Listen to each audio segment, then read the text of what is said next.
Hey, what is going on? Welcome back to my channel. In this video I'm going to show you how to uninstall Avast free antivirus.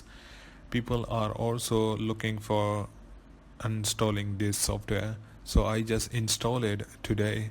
So I'm making this video just for show you how to uninstall this software from your PC. If you do not want it, if this software is irritating you, you don't like it, you want to uninstall it, so let's get started. So I'm just gonna close it from here, and here start, control panel, and then uninstall a program.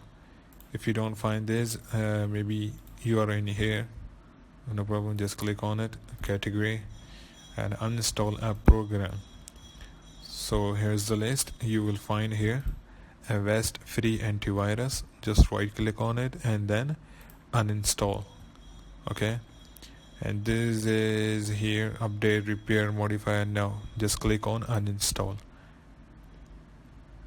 Okay, click yes, and it is click uninstall, continue. No need for this, it is uninstalling. Okay, just click on here, continue, and no need for this survey, and wait for a few seconds.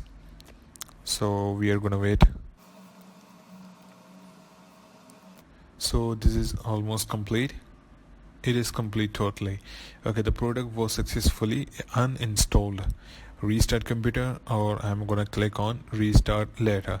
If you want, just if you do not working on your PC, you are free, just restart your computer. That's it. I'm recording my screen, that is why I'm gonna click on restart later. So this is it. If you like this video, then leave a like, and if you're new in this channel, make sure to hit the subscribe button, and I will see you in the next video.